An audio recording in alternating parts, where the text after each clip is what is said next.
Continuando con esta exclusiva de Enfoque, una charla con Enrique Peña Nieto. Usted antes de la pausa estaba hablando concretamente de las diferencias de su política o su visión en cuanto a la guerra contra el narcotráfico. ¿Dónde reajustar la estrategia contra el crimen organizado? Primero, en focalizar el esfuerzo a donde hay mayor criminalidad. Y eso habría que hacerlo con inteligencia y con uso de mayor fuerza. Segundo, mayor colaboración entre los niveles de gobierno. Me parece que ha habido ausencia, y aquí yo he señalado cierta partidización y politización que se ha hecho de la lucha contra el crimen organizado. Tiene que ser un frente común de todo el Estado mexicano. Y en ese frente común, lo que estoy postulando es un frente nacional contra la violencia, para combatir los delitos que más lastiman la convivencia social. ¿Cuáles son? Homicidio, secuestro, extorsión.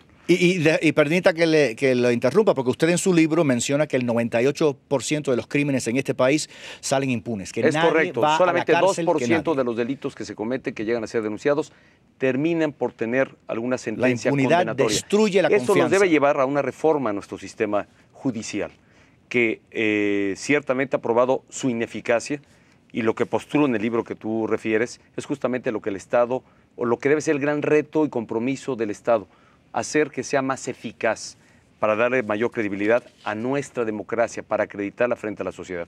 Y otro elemento adicional del combate al crimen organizado, las policías estatales únicas. Es algo que ha quedado en el tintero, que no se ha logrado consolidar, y estoy convencido que debemos tener policías estatales únicas, con el propósito de fortalecer la capacidad institucional del Estado, en una policía nacional, en policías estatales, porque muchas de las policías regionales y municipales están totalmente rebasadas. Usted habla de mejor inteligencia. ¿Eso requiere más asistencia de Estados Unidos? Requiere de una buena colaboración. Entre otras cosas. Estoy en favor de la colaboración con los Estados Unidos. Creo que en la relación bilateral México-Estados Unidos hay varios espacios de oportunidad en los que hay que trabajar, en la parte económica, en la parte de seguridad, y justamente en alcance a este objetivo, creo que debe haber mayor colaboración. La ha habido y debe ser mayor, para tener fronteras seguras, para evitar la introducción de armas ilegales a nuestro país, y para que los dos gobiernos realmente definan tanto estrategia como objetivos compartidos en la lucha contra el crimen organizado y contra el terrorismo. Hay quien dice que la violencia se mitigaría casi de inmediato si se legalizaran las drogas en este país, o por lo menos permitir que se distribuyan en Estados Unidos libremente desde aquí. No comparto esta tesis, déjame decirte que he señalado que no la comparto. Sé que hay voces que se han pronunciado por la eventual legalización, a lo mejor, de la marihuana o de las drogas suaves, como le suelen denominar. No me convence. Hay quienes señalan esta tesis o recurren a ella, me parece en un simplismo por querer combatir esta ola de violencia a través de la legalización.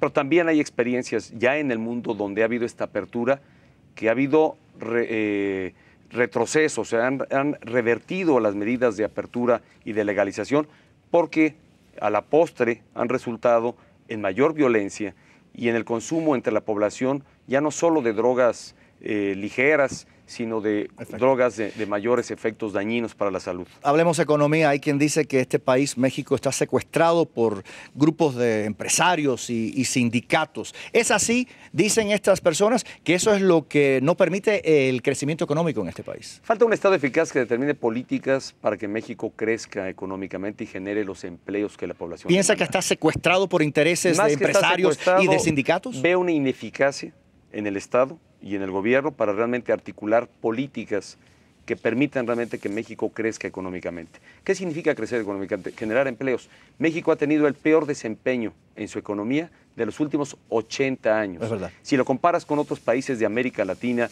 Brasil, Colombia, Perú, este último ha crecido 3 veces más de lo que México ha podido lograrlo en esta última década. ¿Qué hay que hacer? Alentar la competencia, combatir las prácticas monopólicas, generar mayor crédito. Y yo creo en algo que he venido postulando y que es innovador, la reforma energética.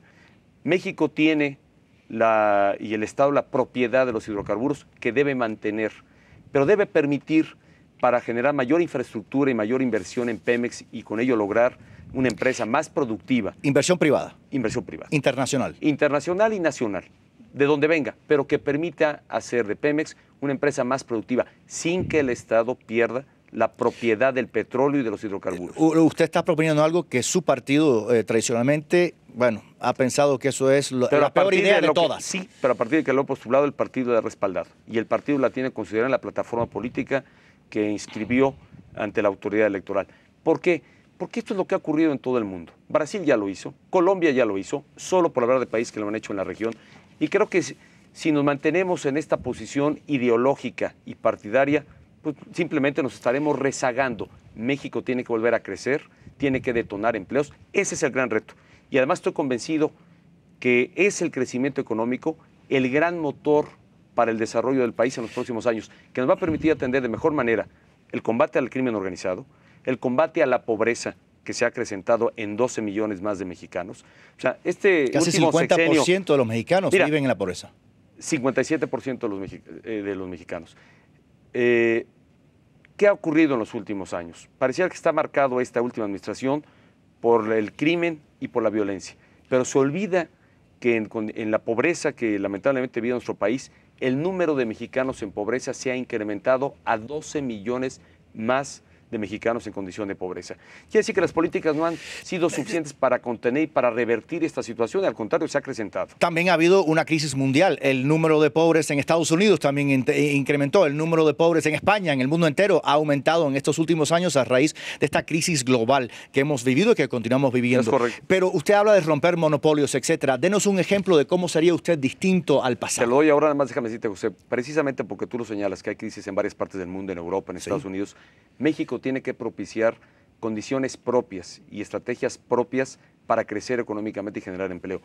Fortalecer su mercado interno, y esto solamente se puede con reformas estructurales como la que estoy proponiendo energética, las prácticas antimonopólicas. ¿A qué me refiero en las prácticas monopólicas, que tú era la parte de tu pregunta? Creo que debe haber una mayor competencia en todos los ámbitos de la economía, en telecomunicaciones, en distintos sectores de la economía. ¿Por qué razón? Porque eso permite que el mexicano tenga acceso a productos y a servicios en mejores condiciones, de mayor calidad y de mejor precio. Vamos a una breve pausa, la última por hoy en esta edición en directo José. de Enfoque, directamente desde la capital mexicana con don Enrique Peña Nieto. Ya regresamos, no se nos vaya. Todo muy rápido. Sí, hombre.